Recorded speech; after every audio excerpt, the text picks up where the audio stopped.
I'm going to ask everyone, after telling everyone to take their seats, I'm going to ask everyone to stand up. And Ruth will lead us in a prayer to get started. Lord, we thank you for this opportunity to be here. Thank you for the freedom that we're now enjoying. We know that you said at one point you will make your enemies your footstool, and that time has not yet come.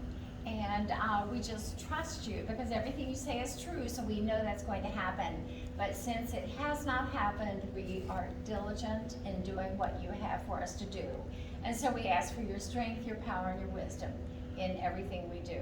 In Jesus' name, amen. Amen. Okay, and join me in the Pledge of Allegiance. Pledge allegiance to the flag of the United States of America and to the republic for which it stands, one nation, under God, indivisible, with liberty and justice for all. Okay, please take your seats. And I'm going to pass this around. This is, please don't feel obligated to put any money in the bucket. But this is a free event. But we do have expenses. So anything is appreciated, anything you can spare. And let me get started with a little story.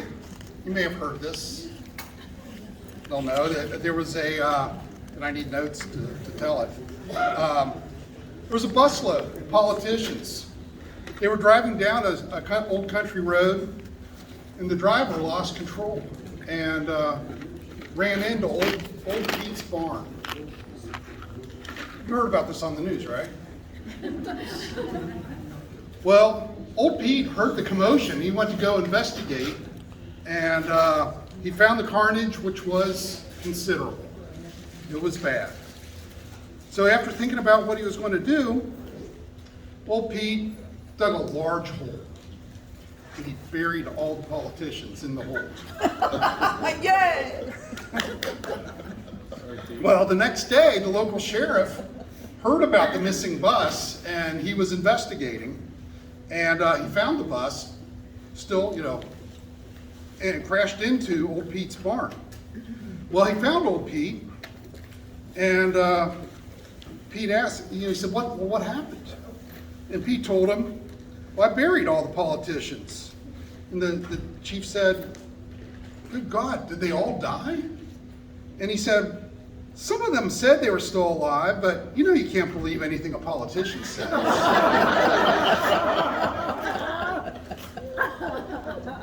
So true. Okay, to get things started, are we missing any of the candidates? Are they all here? Everybody's here. Okay, excellent. We're going to start with gubernatorial candidate. I don't know if he's here. Or not. Clark? Who was it? Yeah, go ahead, secretary. Okay. Okay, then we'll move on. John, you're getting singing time. That's right. Sounds good to me. So we will go to our next office, which is Secretary of State, which happens to be Steve Nipper, and I saw him here. Yeah. So Steve, if you wouldn't mind coming up, and let me lay out how we're going to do this. And you can have a seat or you can stand, whatever you want to do. I've got a series of questions for you. Okay. And you're going to get 3 minutes to answer each question.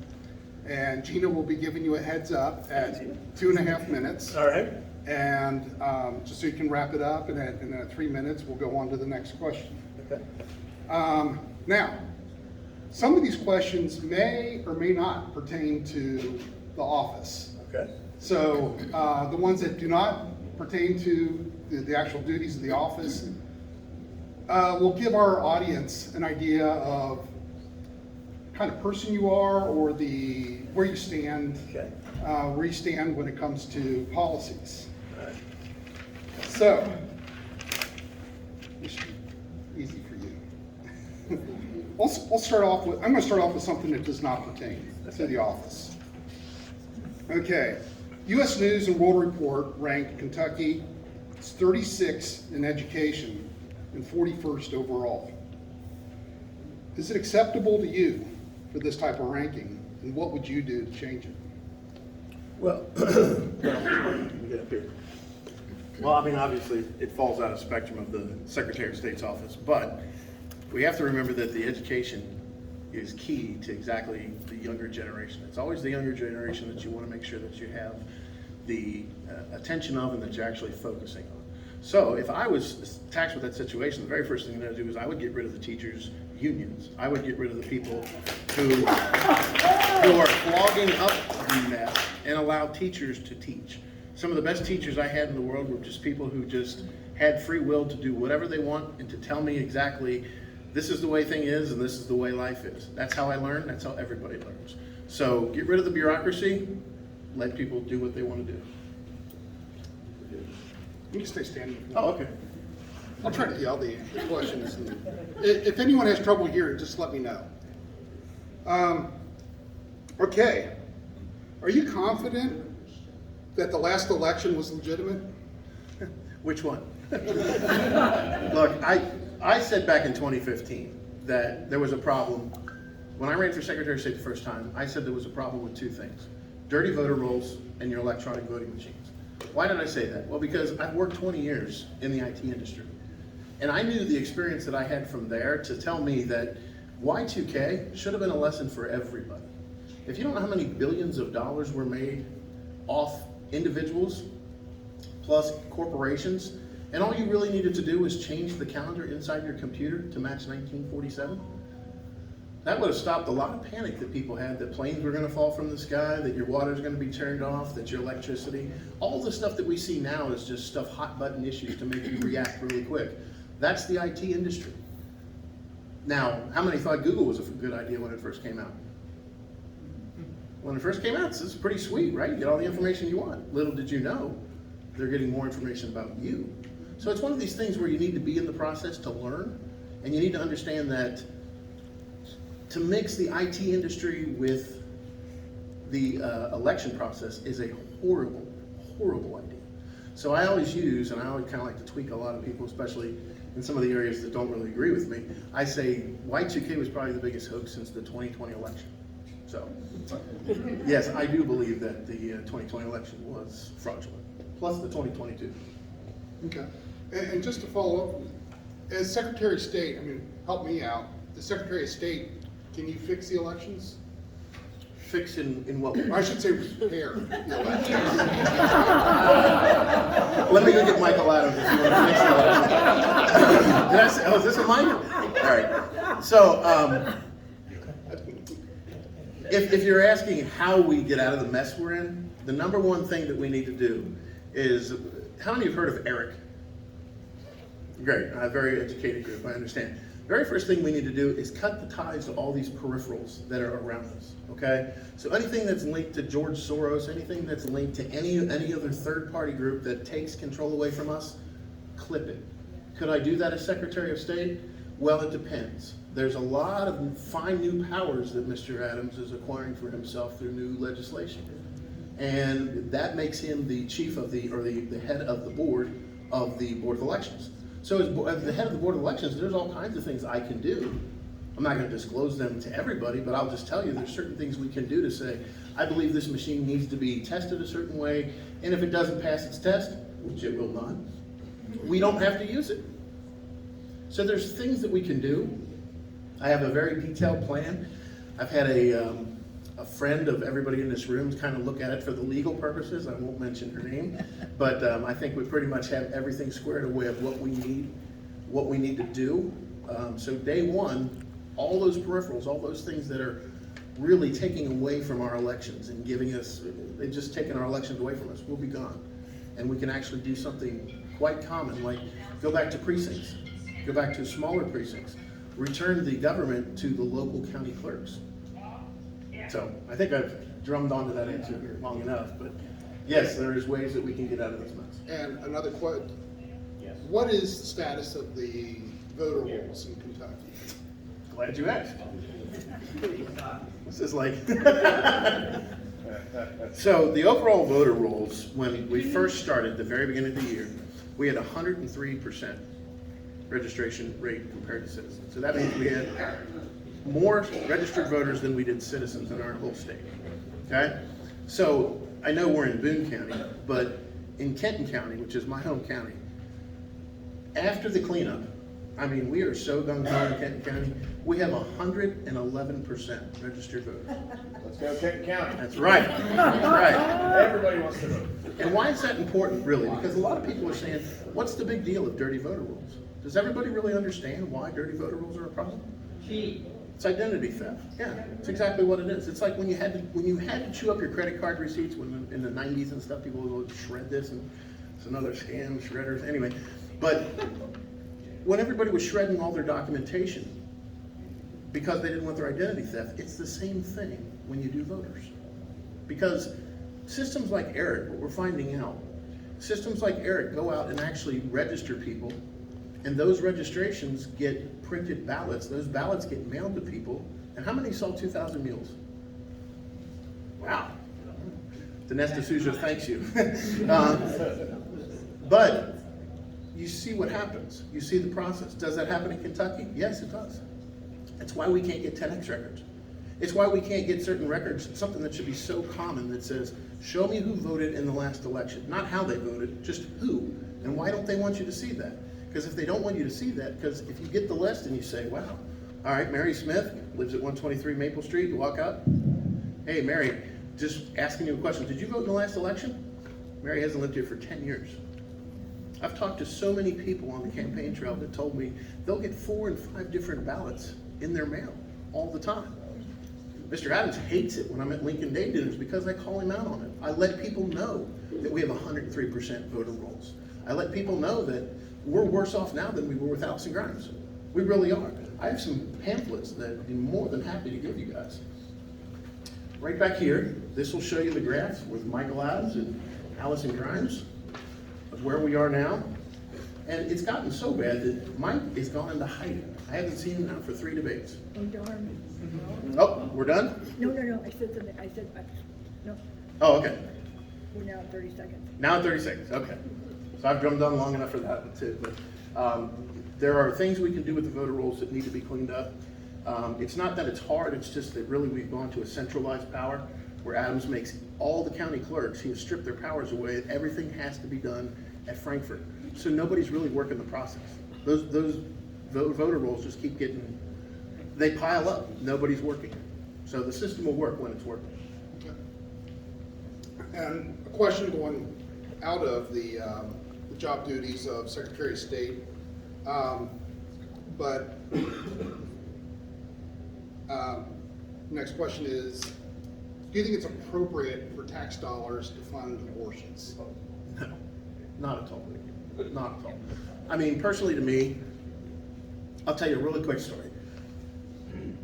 My wife and I were told we could never have children. Never.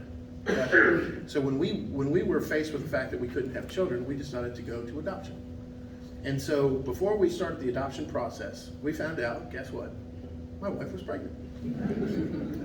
Funny how that works. I don't know. My mom's told me that inside story you don't want to know. But anyway, we found out that she was pregnant, but we also didn't know that she had Crohn's disease.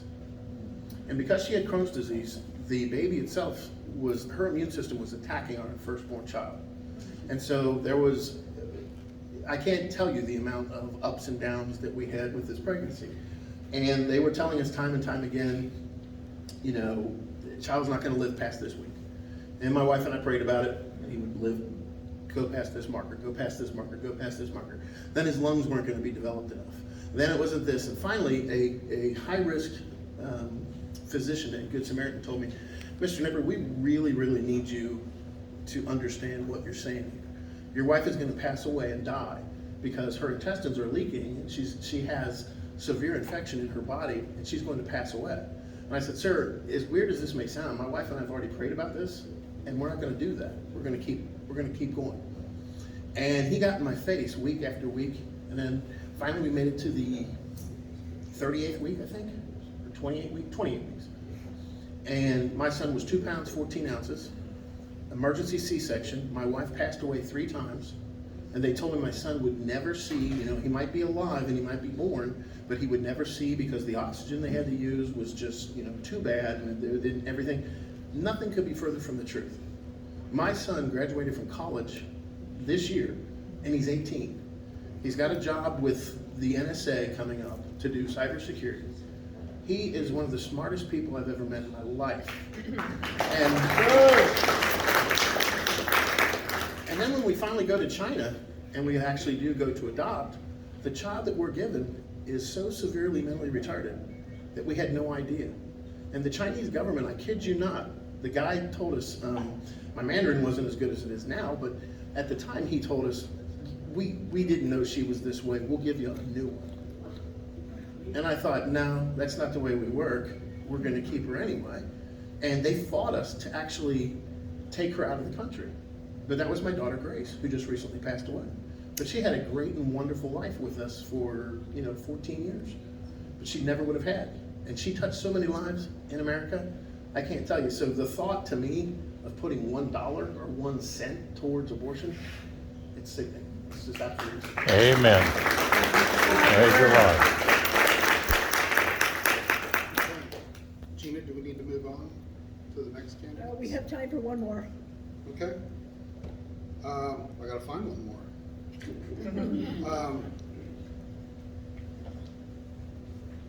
What makes you the best candidate for Secretary of State? Well, I can say in 2015 when I first decided to run, my platform back then was dirty voter rolls, your electronic voting machines are pretty bad. 2019 when I ran again, my platform was dirty voter rolls, your machines are no good. As a matter of fact, in 2019 I made the statement that our machines are so bad that Donald Trump could not get elected again in 2020.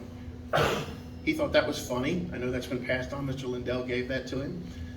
He thought that was really funny that somebody would even say that, but it's true. If we go back and we look and you see where we were, where we've come from, and when I was in 2015 saying this stuff, people were really taking the aluminum foil out, wrapping it around my head, kind of saying, hey, what's going on? That's not the case now. When I go into other counties, when I go into other things, people are really receptive. People are getting it now. They're waking up. They're understanding we don't control our own elections.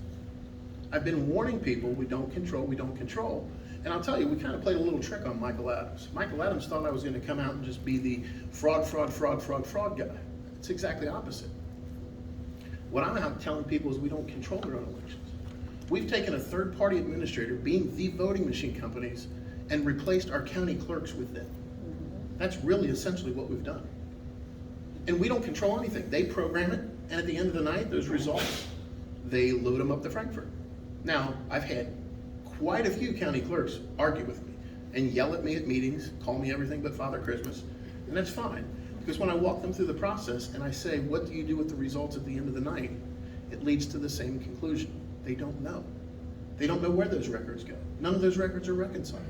Senator Southworth did a bill wanting to say, before we get elections certified, the counts have to reconcile.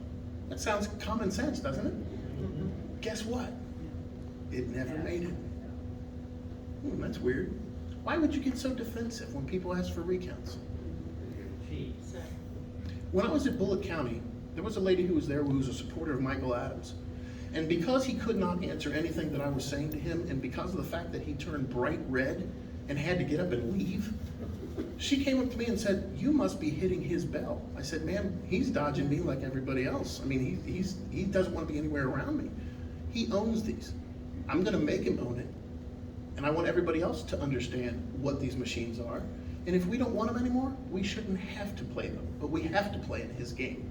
Because in 2021, the legislation that was written said, here's your choice. Electronic voting machine 1, electronic voting machine 2, or electronic voting machine 3. There's your choices. You pick which one you want. They're bankrupting all of our states, or I mean all of our counties. Most of the counties, I've had 2 different sheriffs now tell me that they're actually cutting back on their deputies because they don't have the money, because they are bound to buy voting machines. And if that was good, let's say all the voting machines, everything was good. All those e-poll books are iPads. But every time, they have to get rid of the entire iPad every time they upgrade, because only one application is allowed on their current iPad. So we're spending $200,000 to $300,000 every couple months on upgrades for e-poll books or new scanners. We can do better. We can do cheaper. Time. That's what we're going to do. Okay.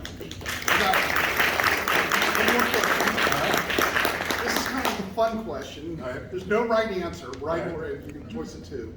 Some people in this crowd may agree with you, some may disagree with you. So, what is your preference? Semi-auto or bolt action? You're asking the wrong guy. I prefer both. How's that for a political answer? You know, I spent a lot of time in Israel. I'm a fan. Let's put it this way. I understand why we need a 3-burst. I understand why you need a 3-burst because fully automatic, you're going to go up and you're not really going to hit everything.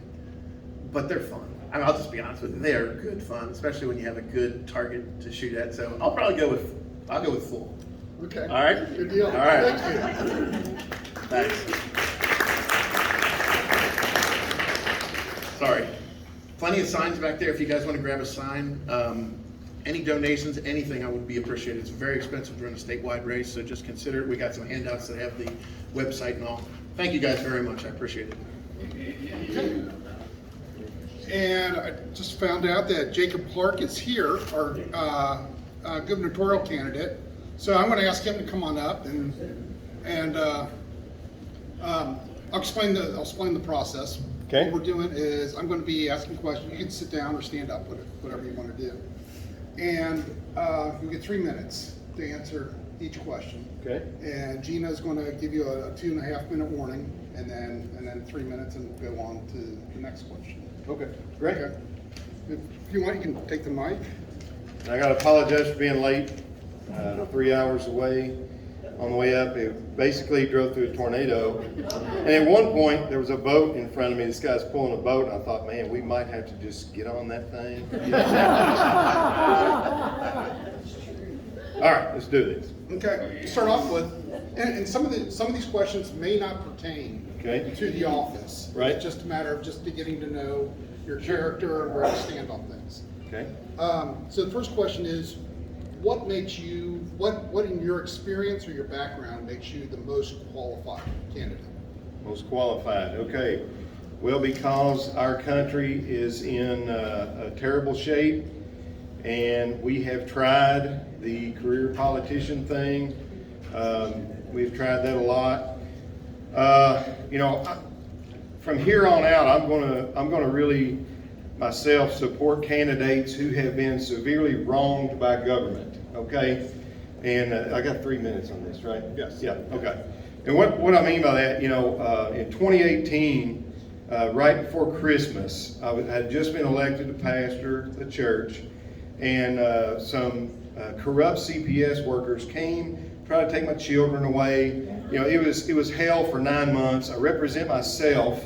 We beat them, but it really opened my eyes to how corrupt our government is and how we are not in the free country that we thought we were in. And I went on to turn around and sue CPS with a whistleblower who revealed that they targeted my family because I was an ordained minister, and it was a funny joke at their office, the crazy preacher, So it really opened my eyes. Moving forward, I really am only interested in supporting candidates who have been severely wronged by government, because these people won't flip on us. We got a lot of, McConnell type people. We got a lot of these career politician people, and we say, man, we want to vote for them, but it's always in the back of our mind, are they going to flip on us? And I really want to support people who have just really been wronged by government. So we went on to use that. And it actually restored Fourth Amendment rights for parents, our case did. And now workers have to get a written warrant when they want to come in the home. That wasn't established. Well, it was established, but they gave them qualified immunity before that. And you're going to see me do some activist stuff with that to promote the campaign really soon. But anyway, and then also I was the only one saying impeach Bashir in March of 2020, and actually was the lead petitioner on the impeachment petition in January of 2021. And Mr. Cooper Ryder joined me on that, that's running for the treasurer. So anyway, that's my experience. I don't know if that's qualifications, but, oh, she says I got 30 more seconds. Well, I can keep talking for sure. But no, I think we're at a point in history where we have to look back at our founding. You know, the founders were assaulted by government. You know, that's what led to the founding of the country that we think we are supposed to have. And so I think we need to look to those people now that have been assaulted by government for where do we go from here. Those are the people that won't flip on us. Time. Okay. Well, next question. What is your plan to fix the state debt? To fix the state debt. That's a good one. I love it. Okay, my campaign is a lot of nullification of federal regulations, federal laws, using executive orders. Now, I know that's a scary word because we've all seen Bashir use it to try to create law, but that's not what an executive order is. An executive order is we're looking at a law that already exists, and we're saying, are we going to enforce this first and foremost? And then we say, if we do, how are we going to enforce it? So there's a lot of laws. I mean, this is a Tea Party group. We have too many laws, right? We can all agree. You know, we should be able to. Employees. Yeah, for sure. But by deregulating, there is a lot we can do. Now there are markets open to us that weren't before. You know, we if we say we're not going to abide by any gun laws in Kentucky. You know, if we just nullify gun laws in Kentucky with an executive order, we're not enforcing this. It's not happening. Well, now Kentucky has a unique opportunity. We can manufacture arms that other places can't. You know, things like that. Our coal energy industry, you know, is heavily regulated. It's squashed that. There's something, I'm going to nerd out real quick. There's something called thorium molten salt reactors. And China is beating us to it, okay? And our stupid regulations that we have because of political agendas is not letting us use this safe, clean alternative to uranium reactors. So that's something that if we deregulate that, and we can only do that in Kentucky, we dominate the energy market like we are meant to. And these are just a few examples of how and this costs the taxpayers nothing. This is just an executive order that says, we're not doing this foolishness here in Kentucky. We're not abiding by this ridiculous law that is just designed to steal our prosperity and our liberty. You know, we're going to go on and be excellent. So, that would bring the revenue in. But when somebody is wounded on the battlefield and they have, this open wound, right? You don't run up to them the first thing and say, we need to pump more blood into them, right? We need to put more funding into this thing that's wounded. No, you say, let's stop the bleeding. That's the first thing you do. So we have so much wasteful spending. Mr. Cooper Ryder does a great job exposing that, kind of similar to what Rand Paul does on the federal level with his waste reports. But there's so much ridiculous spending that we can cut out and bringing in more revenue to fix the pension system. That's central to a lot of people's concerns. So, but I think it all starts with deregulating and letting us dominate several markets and letting us prosper. Let the people think. There is no, I'm going till you tell me to shut up. There is no single candidate in this race that has a magic wand that can fix this, okay? There's no single person that's going to walk in and boom, everything's fixed. We need a governor that is going to come in and cut the red tape so that the people can fix it, okay? Now that's just basic. You said time? Oh, okay. I thought I'd get a 30-second warning. Okay, anyway. Okay, next question.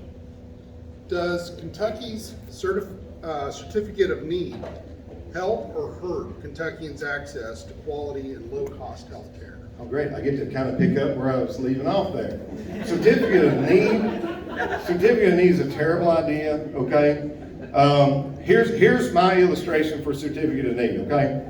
Let's say the government come along and decided, oh no, you can't have just as many gas stations as you want to in your community. We're going to limit the number of gas stations you can have, right? And oh, you have to ask government for permission to build another gas station. You have to ask government for permission to put in another gas pump. You know, and then if the gas is terrible, if it's watered down, dirty, full of bugs and dirt and all that stuff, it doesn't. That's all you get. That's your only opportunity to get gas. Oh, wait a minute, we're backed up. So it's going to be 3 months before you can get an appointment to come in and get gas. You know, this is what has been done to our healthcare industry. This is what's driven the cost of all these services, the scarcity of all these services up. Now, in the last few years, we saw another element of certificate of need, why it's terrible, and that was when St. Elizabeth decides that they're going to mandate a vaccine on all their workers, right? And I actually come up here and watched a court case unfold that should have never happened, really. But anyway, it's a terrible precedent. So anyway, they were able to do that because of certificate of need. And but they're a private company, you know, all this stuff. But they are propped up by this law, by this certificate of need law. Now, if it wasn't for that, these workers could go somewhere else down the road to another facility and say, you know, we're going to go work for somebody else. And you know, that's free market capitalism. That's what our country's founded on. That's what actually works. You know, if it's a good idea, it doesn't require force, right? And so if this vaccine was so great and wonderful, then it wouldn't require force, but it did. And it set a terrible precedent on all the people that went along with it. But anyway, certificate of need is nothing but a way to drive the scarcity of these products and services up and the cost of them up. And then you get craziness like what my senator's doing, where he's coming in and we have socialism. 30 seconds, that's what I needed. We have a socialist program that he's introducing to fix a problem that a socialist program created, certificate of need. So, you know, it just requires more and more socialism till you see a total breakdown. So I actually had it on my platform, on my website. I got a video coming out about it that I want to just eliminate certificate of need.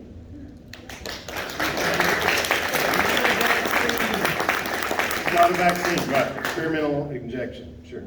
It's poison. Poison. Snake venom. Worse than that. That's what some Next people. question. Anyway, What's your position on school vouchers? school vouchers. Okay, this is the school choice thing, and you know, this is a constitutional issue in Kentucky, and I think that is terrible. I think somewhere along the line somebody did that, and anyway, but totally we're supposed to be in a free country, supposed to be free market capitalism. The best provider of a service gets the business, right? So we definitely should let that money that is intended for the child's education follow that child. That should be up to the parents. To me, why are we even having this debate? Why is this even a discussion and a struggle? But somewhere along the line, somebody, they put that in our Constitution, so we have to deal with that. Now, there was a great program. You know what, I missed something on the question. Oh, And it's a key part of the question. okay. What's your position, excuse me, what's your position on private school vouchers? Okay, private school vouchers. Same question, really.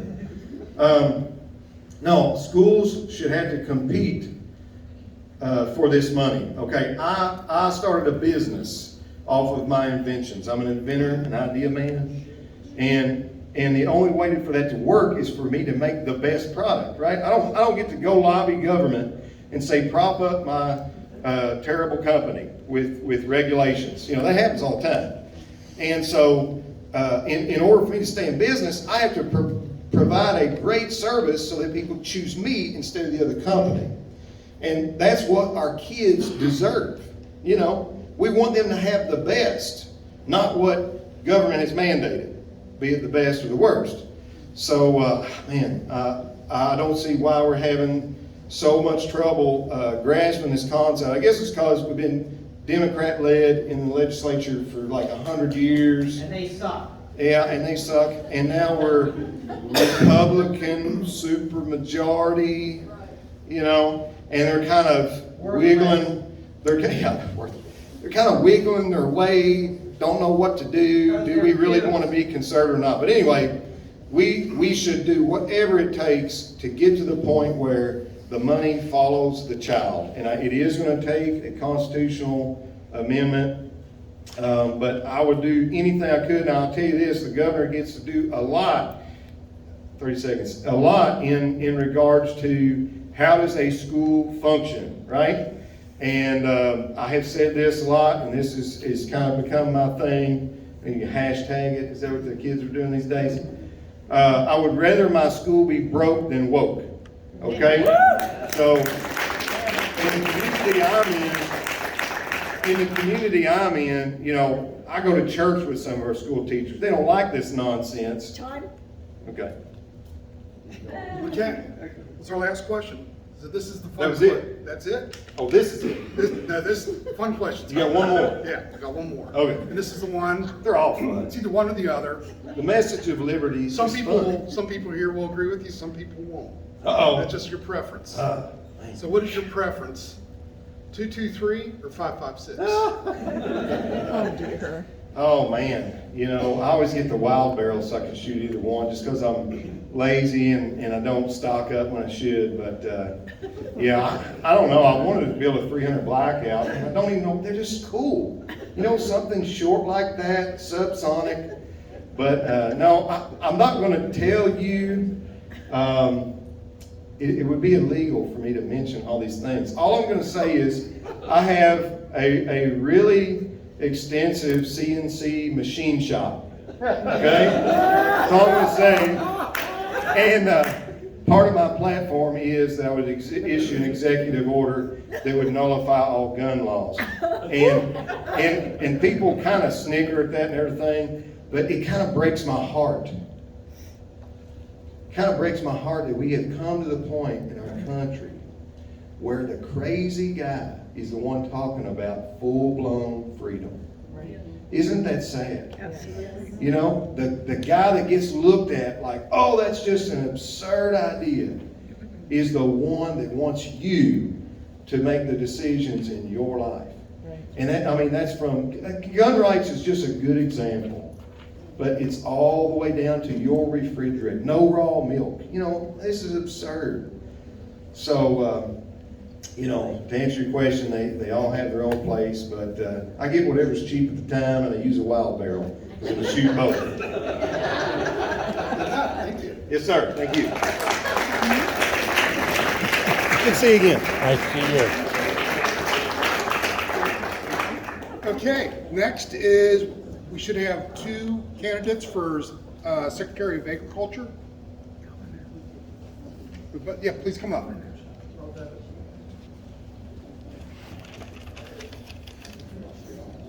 And I think you both have been around long enough to know what our procedure. And you can take a seat if you like. And if you like, you know, if you take a seat and then the person coming up to answer can speak.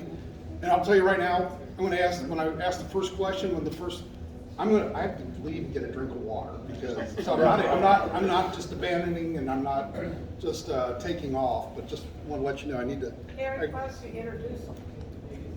Well, that is a great idea. I'll tell you what, I'll let them introduce themselves. So, How much time do you want me to take on the introduction? 10 seconds. 10 seconds. Richard Heath, State Representative from District 2 and running for Commissioner of Agriculture. Thank you. I'm Jonathan Shell, 5th generation farmer, Christian, conservative, Republican. I farm full-time. I'm a former state representative and first House Majority Leader for the state of Kentucky. Republican, sorry. And like I mentioned before, some of these questions are going to pertain to the job, some of them will not. And it's just a matter of getting it so that the audience can get a feel for you know, where you stand on things. So I'm going to start off with the first one, and we'll switch who goes first, just so the same person doesn't keep getting the question first. Mr. Heath, why don't you, I will go first. And what is your position on the current current laws regarding hemp. I'm gonna step out. Sure. 3 minutes. All right. So my first year in Frankfurt was 2013 when Commissioner Comer brought hemp to Kentucky. Senator Paul Hornback, who chaired the Senate Ag Committee, carried the bill. Thomas Massey and Rand Paul came to the Senate Ag Committee and testified for the bill. So that was something I could latch onto as a freshman legislator in the minority party, and I could identify with that. So I followed that piece of legislation through the Senate and went to the Senate Ag Committee to watch it in the hearing, and then when it came over to the House, I was ready. You know, I wanted my opportunity to vote on it, and we went through the whole committee process, and the chair of the committee at that time, we were running out of time. It was time to vote, and one of our members called the previous question. Let's vote. He said, "Oh no, this was for information only. We're not going to vote today." I didn't appreciate that. I came to vote, and he got booed, and meeting got adjourned. We went home. Anyway, long story short, we finally got it passed. It was such a watered down version. It was basically usage. They put it on the shelf, and the 2014 Farm Bill was passed, and Commissioner Comer operated off the 2014 Farm Bill, and that's what Commissioner Quarles has been doing. So we passed some legislation along the way to keep Kentucky in line with federal, and so the bills that we have in Frankfurt match federal law. It's administered oversight by the Kentucky Department of Agriculture. I will tell you that I was all on board with it, thought it was going to be great. There was a company came to Western Kentucky. I'm from Mayfield, Kentucky, 300 miles southwest of here. Spent $40 million. We're going to spend $40 million on a processing plant, and before it got built, they went bankrupt. Left the contractors holding the bag, and a lot of farmers didn't get paid, and there's a sour taste in our mouth. It still has a future for the people who do it right. The ones that I see that are doing it right are doing the plant for the fiber, the seed, and the CBD oil. They're getting 3 products off of that plant, and they're paying their bills as they go. They started small and they're working their way up. And we have a company in our end of the state that takes the fiber and produces hemp flooring with it. And I think they've got a bright future. So I will continue to support the product and support what I would call the good actors. We have an issue with CBD oil now with a product called Delta 8. The guys that put that in there said there's a loophole in the Farm Bill that allowed them to do that, and the Delta 8 makes it basically full-blown marijuana, and the kids are buying it out of the gas station and taking it to school. So we've got to get that stopped. We did pass legislation this past session to regulate it and get it off the counter. Time. Okay, Mr. Shell, same question.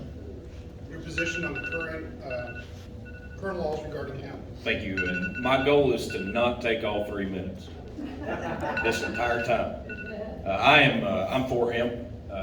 I've been for it from the very beginning. I was a state legislator in the minority party whenever we passed it the first time, same as Richard was on the Ag Committee. I think I was the one that called the previous question whenever that whole deal happened. Worked with Commissioner Comer for several years on helping figure out that issue, and he's been a great friend of the industry and was a great Ag Commissioner. We've got a lot of issues in the hemp industry. Most of them stem from the federal government, the federal regulations that are in place or lack thereof, which is the biggest issue. And I was one of those growers that got left with a bag in my hand with an empty bag, no money in it. We were one of the first and largest hemp growers in the state of Kentucky whenever everything started. And we were growing about 60 acres of hemp, and we were growing the clones and the plants and putting it out in the ground and working with that company that went bankrupt. And it hurt us. It hurt us like it did a lot of the rest of the farmers in the state of Kentucky and a lot of those contractors that are out there. And so I have a little different perspective and a little bit different attitude about it from the other end. What we've got to do when we have a new market and new things coming in is we've got to protect people who are putting their capital on the risk and their livelihood on the line. And there was no bonding originally for those companies that whenever went bankrupt. And so since then those things have been passed and dealt with.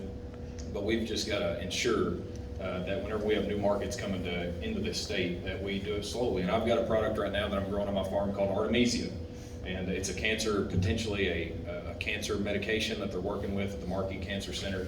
We've been doing it for about 3 years now, but you've not heard about it because we're taking it slow, working through the process with a company that's come here from Germany to ensure that we don't get in this same kind of situation that's going on. And it's really exciting. I'll talk to you off the record after this is over if anybody's got any questions about it, but it's a really neat little product. But I'm very optimistic about the state of the hemp industry in the future. But we have got to work on federal regulations and working with a federal delegation and hopefully a new president coming up soon so that we can get those regulations out of the way. Thank you. Stay there, and you'll get the next question. So what in your background or your experience makes you the best candidate for Secretary of Agriculture? So as I said, I'm a 5th generation farmer. It's all I've ever done. Used to raise 200 acres of tobacco. We've since gotten out of it. How many people in here are farmers? Anybody? Anybody ever work in tobacco? All right, so we've had some that have done it. So that just kind of shows you the state of where we are in our society. You know, it's an amazing kind of miracle that's happened to where that we have progressed so much to where that less than 2% of our population feeds the world. And that enables you to be able to specialize in the industries that you're specializing in. And I'm kind of proud of that fact that we're able to produce and do that on such a small amount of people, but with such efficiency and ingenuity that we're able to feed the world. It's pretty remarkable, I think, to be a farmer, in my opinion. And I love what I do. And in my opinion, there is no better way to raise kids than on a farm. And I've got a beautiful wife, Brooke, and 4 kids. My oldest and youngest are adopted. And we farm them every single day. We actually homeschool our kids as well. We pulled them out during COVID to make sure that they didn't have a break in their educational experience, and we wanted to give them a Christ-centered education. And so we pulled them out and brought them home so that we could do that. And I absolutely love it. And the thing that I love about doing that the most is that whenever I come home from lunch and on the days that they're doing school, if they're done with their schoolwork, I get to take them back out on the farm. And look, you cannot put a 5-year-old little girl in a tobacco patch and expect much work out of her, right? I mean, they'll pick the tobacco worms and do those kind of things, but you can put them in a pumpkin patch, and they'll pick every pumpkin just like any man or woman ever could. And I raised 20 acres of pumpkins now. But I'm a full-time farmer, so our operation looks like this. We do beef cattle, so we background heifers. We run anywhere from 600 to 1,000 head of cattle a year, depending on how drunk the banker is. It's a joke. But we also have about 100 cows that we do a cow-calf operation off of, and we've got a greenhouse business as well that we're 2 acres under roof and greenhouse, and we sell hanging baskets, bedding plants, those kind of things. My favorite part about the greenhouse business is whenever people like you all come out there, you buy these pretty flowers, you take them home, you go on vacation, you forget to water them, don't act like you've not done it, and then you have to come back and buy them again. That's my favorite part about the greenhouse. But outside of the actual farming background and having dirt on my boots and sweat on my brow and putting in the work and actually understanding the industry, is that I'm a former state representative. I got elected in 2012 as the youngest state representative in Kentucky. Got there and Democrats had controlled the House of Representatives for 100 years. You all know this. You all were on the front lines of helping us flip the House in 2016. I traveled the state, recruited candidates, put 70,000 miles on my vehicle. We flipped the House with the help of Donald Trump, and we became the first majority in the state of Kentucky. And I became the first Republican House Majority Leader in the history of the state, youngest in the nation. And if you remember back to that 2017 session was whenever we passed right to work, prevailing wage, tax reform, pro-life legislation, which has allowed me to have both the endorsement of Northern Kentucky Right to Life and Kentucky Right to Life. I'm extremely proud of my service in Frankfurt, and what I want you to know is I'm a fighter. And if you put me in here to be your Commissioner of Agriculture, I'm going to be a fighter for you. Time. Man. Just kidding. Same question. What in your experience and background makes you the best candidate for Secretary of Agriculture? Thank you. I appreciate that question. I grew up on a farm there in Graves County. My dad worked public working farm. There's 9 of us kids. I was number 8 out of the 9. 3 of us boys come along late in life, so we grew up kind of free range. As long as we stayed out of the house and out from under his mom's feet, we got along pretty good. We raised, we were a hog operation that had a fair to finish operation, and grew corn to feed the hogs. We had a garden to feed ourselves. We had kept a cow around to have our own milk, and we'd process our own chickens to have fried chicken for Sunday dinner and that kind of stuff. It was a good life growing up. After graduating high school, I raised corn, soybeans, wheat, and tobacco, and put myself through college at Murray State University. I lived close enough I could commute. I could drive over and take morning classes, get back home around noon, get on the tractor and put out a crop, and was able to earn a master's degree in agriculture with that process. And then after graduating college, mid-80s, Farmers will remember those. Interest rates went up, grain prices went down. We had 3 droughts in a 5-year period, and I needed to find another way to make a living. And I pivoted and went to the ag business side of it and managed the Graves County Co-op store. We were a Southern States dealer, so we supplied seed, fertilizer, and chemical to farmers. And I grew up with that, so I knew exactly how to talk the language. And then in 2000, I bought my oldest brother's barn building business that I still own today, and that's how I support my political habits. So I had the farm background, I had the ag business background, and then in 2012 I ran for the House and I'm the first Republican to ever hold that seat in Graves County. It's always been a Democratic stronghold, and now you have to look to find a Democrat, so it's changed. 2017, become chair of the House Agriculture Committee, so I've had an opportunity to work with Commissioner Quarles and Kentucky Department of Agriculture for 7 of his 8 years moving legislation through Frankfort. I feel like I have my finger on the pulse of what's going on in agriculture in Kentucky and with the Kentucky Department of Agriculture. KDA has about 200 employees and about a $68 million budget, so it's a business, and I bring the business experience to the table. In 2015, Commissioner Quarles and I both ran for this seat. I filed late and got a late start. But I still ended up with 91,200 votes. He got 92,600 votes. So when you crunch the numbers, I missed a statewide race from far western Kentucky by 0.75%. So I waited for him to finish out his 2 terms. It's an open seat again. I still had that drive and that desire and that burn to serve the Commonwealth as the Commissioner of Agriculture and use my lifelong experiences in that area. So that's my plan and my goal, and with your help, we'll make that happen. Stay standing. Yes, sir. Next question. We have 2 senators for Kentucky, every other state. Senator Rand Paul and Senator Mitch McConnell. Both are Republicans. Both are very different when it comes to policies.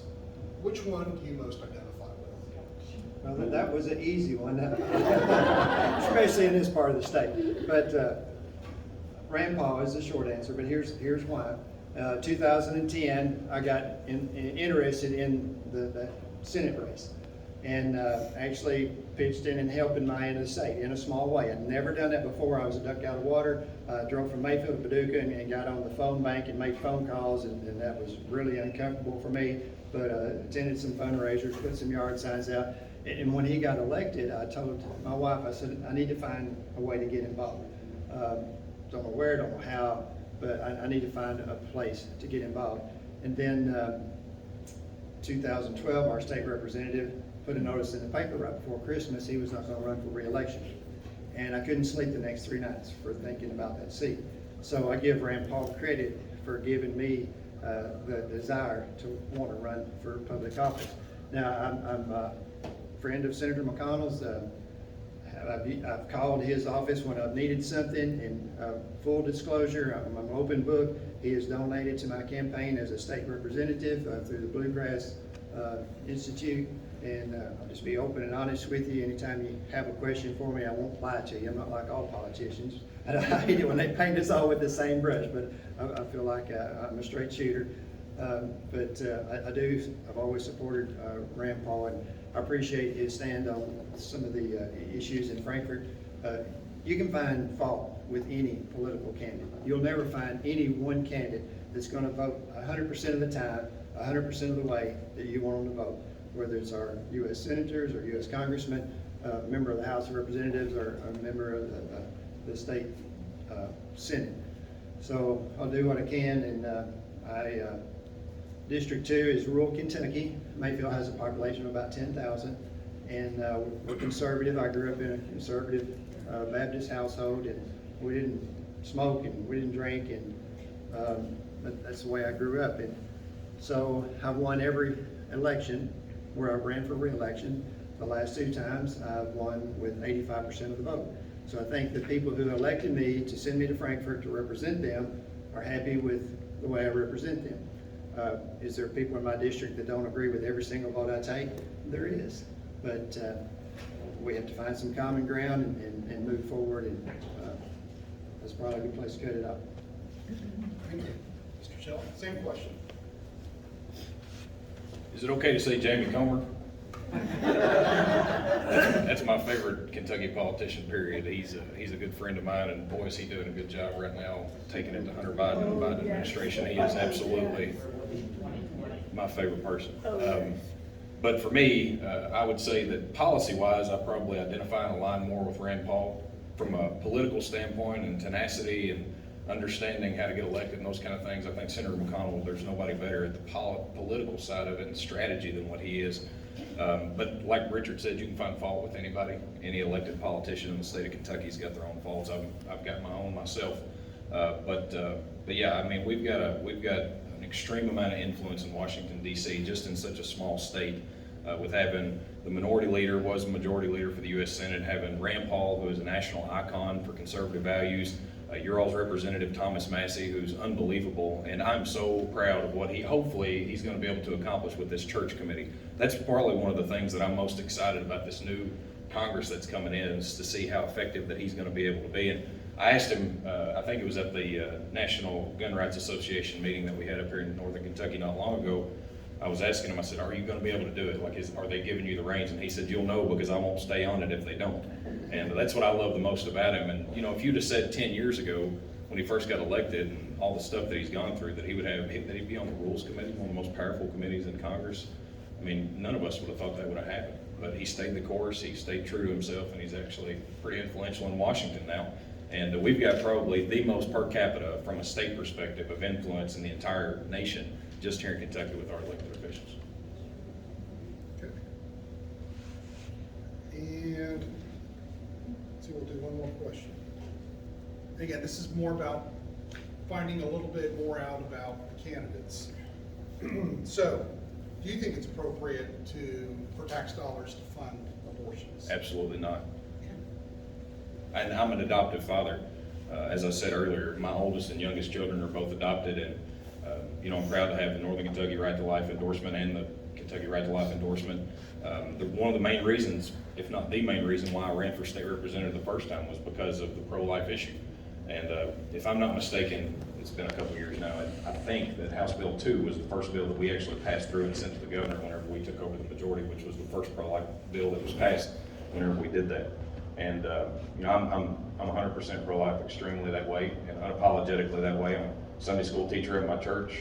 I'm the Sunday school director, and you know, I believe it. It's not just something that I believe. Pro-life is not just something that I say. It's something that I live out my life. I'm also on the CASA board of Lexington, which covers my county's region. In Garrett County, I'm the board member from there, and you know, it tries to help protect the most vulnerable children in our court system, is what those CASA volunteers do, and extremely supportive of that. And you know, I try to put my money where my mouth is in my actions as well. And you know, my wife and I, we're not going to be having any more kids, not because we don't want more kids, but just we don't want to have any more. We're going to adopt, I'm sure, more. We actually, a couple of weeks ago, got offered 2 other children. I don't know what list we're on, if you all can figure it out, but I've had 2 children literally dropped at my doorstep over the last 12 years of marriage, and actually 3. One of them got taken back and you know, back into the system, and the mother did all that. But anyway, that's another story. But we've had 2 that we were able to fully adopt, and you know, we tell them whenever they give them to us. You know, we're not foster parents. We're not on any kind of list or anything like that. Honestly, it's a God thing. I have no idea how it happens. It just happens. And we tell them straight up that, you know, if we're doing this, our goal is adoption. We want to make sure that, because these children, my oldest son was basically an animal whenever we got him. He would bite, kick, scream, spit. He was nonverbal. He had, I think, 3 words at the time when he was 15 months old. You know, he was left in his swing for days at a time without a diaper change kind of stuff. He was able to crawl into the cabinets and open up packets just to be able to eat. I mean, it was a rough situation that my oldest son came out of, and now he's up at grade level. He's 12 years old. He's a handsome little young man. He's actually in Jekyll Island, Georgia right now with a 4-H trip. Just a remarkable situation. I mean, to me, that's the thing that we as conservatives and Republicans need to start talking more about, is not just the abortion issue, because we have to be firm on that, but what happens whenever we have a mother that can't keep the child. We have to get people more accepting of doing adoption and foster care. And my whole goal in Frankfort, whenever we took over the majority, whenever we're working with David Meade and others, was to take the buts out of adoption and foster care. I would adopt, but I would foster care, but.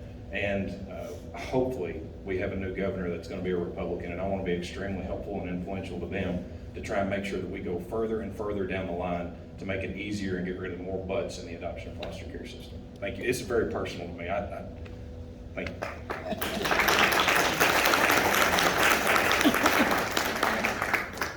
So absolutely not. Taxpayer dollars should not be used to fund abortion. And fortunately in Kentucky, we don't have abortions now.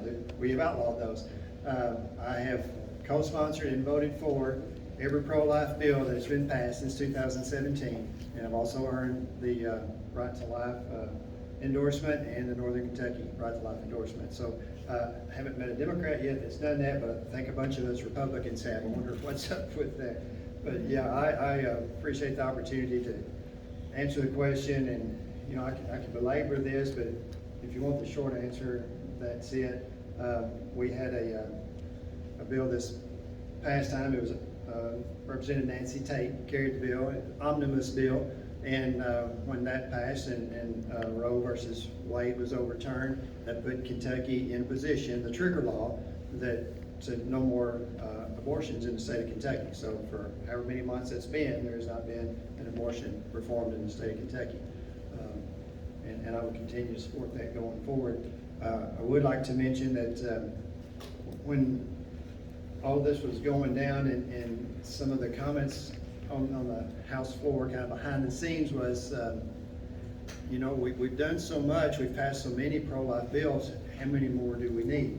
And I don't have an answer to that. I just listened to the question, I didn't try to answer it, but Kentucky is now in the position to be one of the most pro-life states in the United States, and if we're not there yet, it looks like we're headed that way. So, I appreciate your time and your patience. Okay, and our last question, which is what I've been calling the fun question.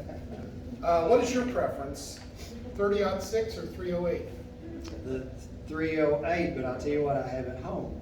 I have a 30-30, a deer hunting rifle with a scope, and then I have a 12-gauge shotgun, and it stays loaded, and I know how to get my hands on it in a short notice if I need to. We live next door to our business, and I used to lose sleep at night, afraid somebody was breaking in on us. I went and bought the long barrel Judge, and it stays on the nightstand, and I put 410 shotgun shells in it. So if somebody comes through that bedroom door, guess what's coming back? That's obviously my favorite. Thank you. Mr. Shell, same question, 30-06 or 308? I'm gonna answer all three of them. Bolt action, for me, there's nothing better than a 223, for me, that's what mine is, and then 30-06. And my favorite thing about guns for me, besides just self-protection, is my oldest son's now getting into deer hunting. And the worst thing I ever did was put a camera out. Because before, we would go out, we would hunt, we would shoot whatever we saw and whatever we wanted. I had a 170-inch deer on my farm this year. And those of you that are deer hunters know that that's a pretty good sized deer. And we didn't shoot a deer this year because he kept waiting for that deer to come. And it never did. We never saw it during the day. It was nocturnal the entire time. And so, There you go. no deer this year for me.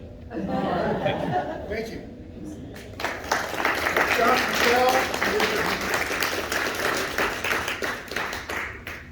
Okay. And you know, something I didn't explain earlier, that we were contacted by both Kelly Craft and Brian Quarles, that they wouldn't be able to make this meeting, but they would be at the next meeting. So the next meeting in May, they will be here. And then, so now we're down to our last candidate, candidate for treasurer, Mark Metcalf. The questions of how the process has been going. I just heard Mr. Heath and John. Okay, so you'll get 3 minutes to answer the question. Gina will give you a warning at 2.5 minutes, and then at 3 minutes, we'll go to the next question. Great, thank you. Okay. And thank you for doing this, because so many other places it becomes a gong show. If you've all been to some of these, the only thing they don't have yet is a hook. Play off the stage with, and you know, and you play the hands you've been dealt in these. One place we had 2 minutes to make our case, and in 2 minutes, it's not nuanced. I'll tell you that.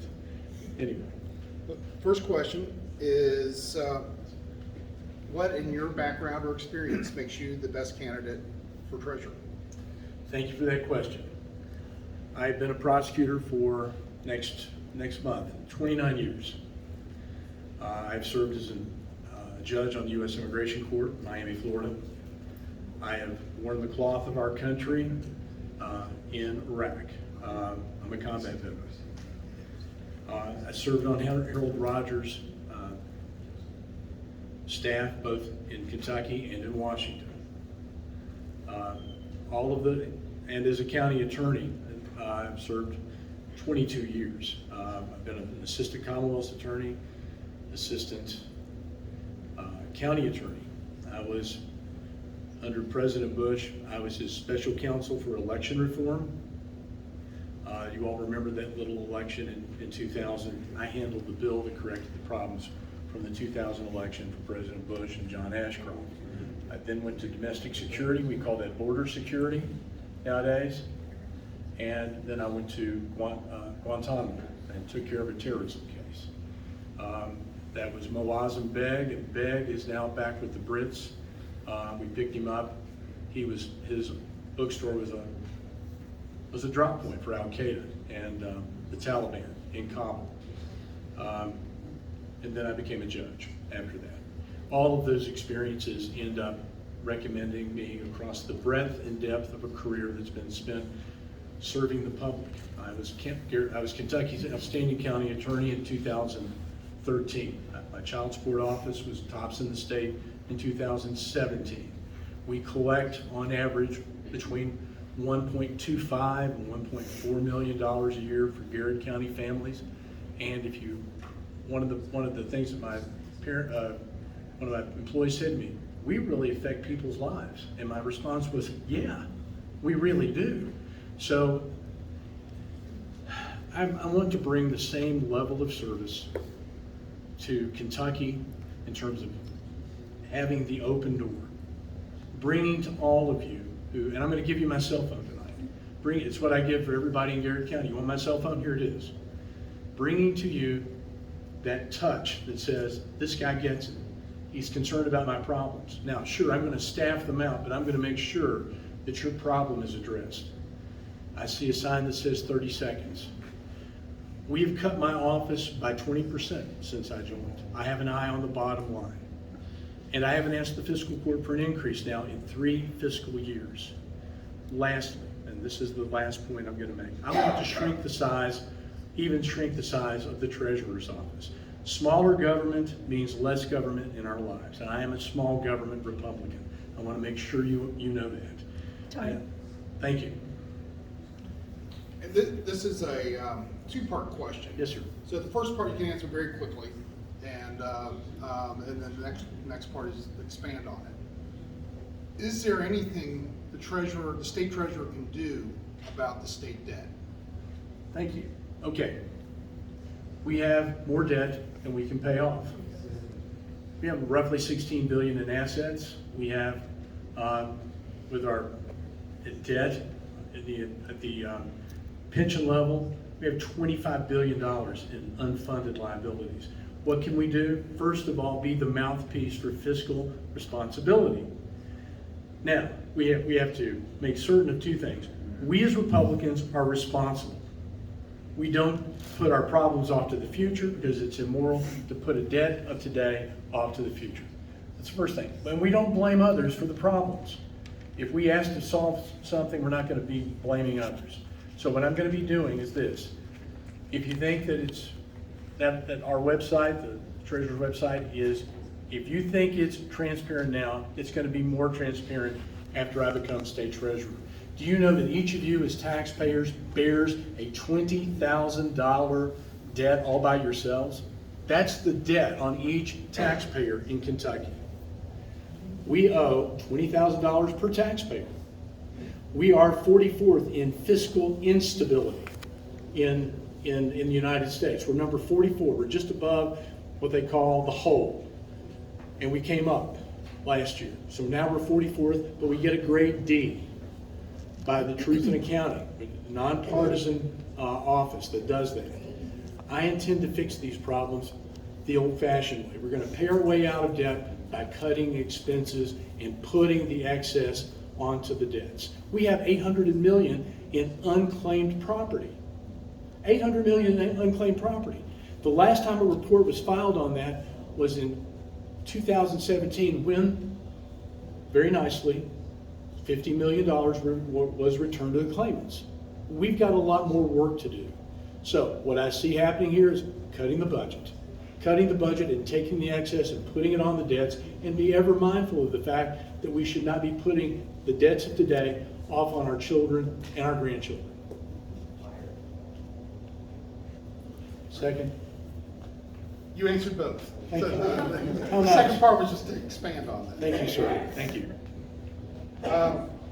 Next question, and this gets out of the office of treasurer, but did you agree with the Supreme Court's decision regarding Roe versus Wade? Yes. Simple enough. Yes. Every life is sacred to Almighty God.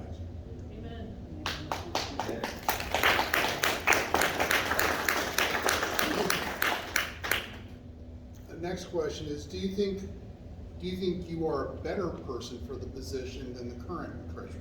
Well, yes, obviously I do. I wouldn't be running. And if I thought somebody was better than I was, I think I'd be man enough to say this person has more to offer. Look, I am endorsed by Kentucky Right to Life. Northern Kentucky Right to Life gave me its 100% pro-life rating. Now, that should tell you that my eye is on the ball, that life comes first. But why am I the best candidate? I think I answered it in the first question. Both of my opponents are good guys, okay? You're not going to hear me speak ill. But none of them have my experience. And there's the contrast for you. You've got Mr. Alika, who has served as an appointee, and he says that his status as an appointee should make him, working for Mrs. Ball, should make him the better choice. Mr. Cooperrider, very nice guy, nice family. He says that his opposition to what he sees as large government qualified. This is the way I hear him, okay? I'm not trying to mince his words. This is the way I hear him. That his opposition to big government and interfering with his business prompts him to be the better candidate. I like both of them. I think they both make good points. But who do you want as treasurer? Someone who has been to a foreign theater and was willing to put his life on the line for his country, who has practiced in our courts and has received his office, not just him, has received awards for doing what's right by the people of Kentucky and specifically the people of Garrett County.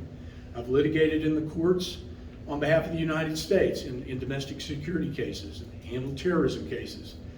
I know how important it is to have a secure money and have a system that's full of integrity. Why? Because I saw personally what happened. How many seconds do I have left? You're good. Okay. Well, this is what happened. In Garrett County, our records for EMS and 911 or 911 were seized by ransomware.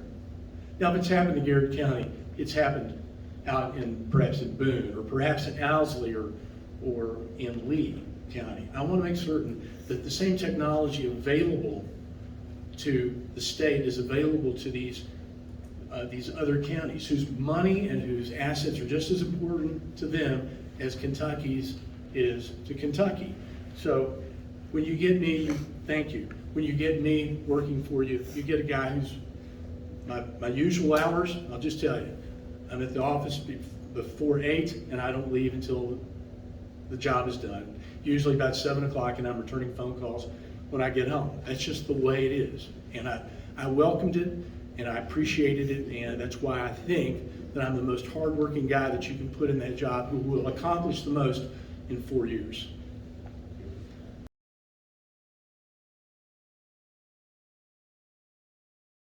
Let me remind you that this Sunday at the Trio at First Christ Church in Burlington, Kentucky, come out and see their Easter service with cousin Evan Dallas and a good friend Gary Greiser, and the great choir and great leaders. Oh, just wonderful. There. 5 o'clock sharp. Come on out to hear the trio. And don't forget, listen to WIOK 107.5 FM on the radio dial. Post Office Box 50, Falmouth, Kentucky, 41040 zip code, WIOK Tri-State Gospel. Tonight, to close off for the day's things, Jimmy Brown's funeral, and a great friend with our Whosoever Will group, singer and banjo player, on home to the Lord. And of course, my visit with all the family there, and then going to the Optimist Club with 2 candidates. You can watch that on YouTube and Facebook tonight. Jim Brown's funeral on Facebook and YouTube, and then the tea party and all the candidates out at the Burlington Library. And after our visit with Sparrow and Newton's barber shop and the folks that came in there today. But I sang for them tonight there at the tea party, but we couldn't film it because I'd run out of battery, so I'll sing you the song I sang for them. And it goes something like this.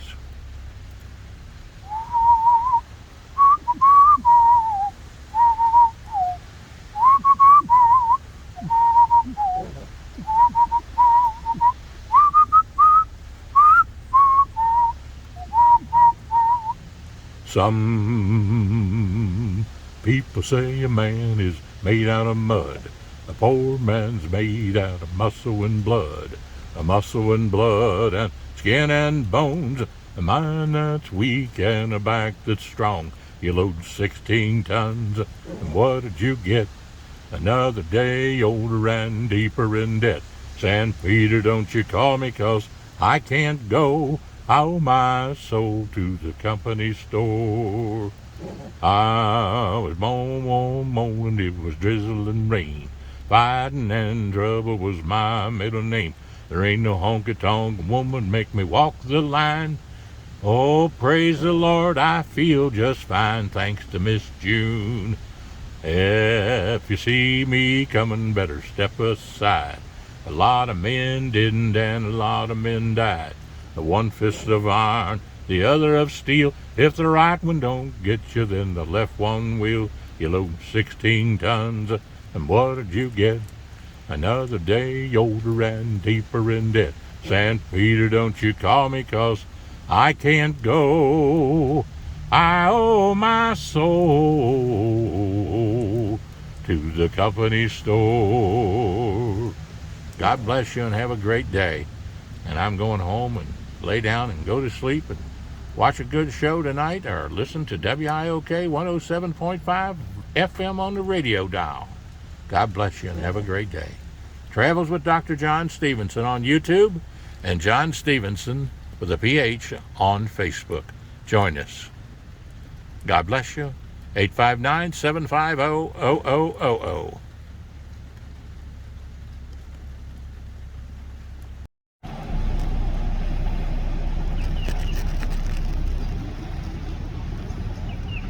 Howdy, boys. 491-0027. 859-491-0027. Sparrow and Newton's men's hairstyling. Praise the Lord and pass the ammunition of godly principles. Right here in Fort Wright, Kentucky.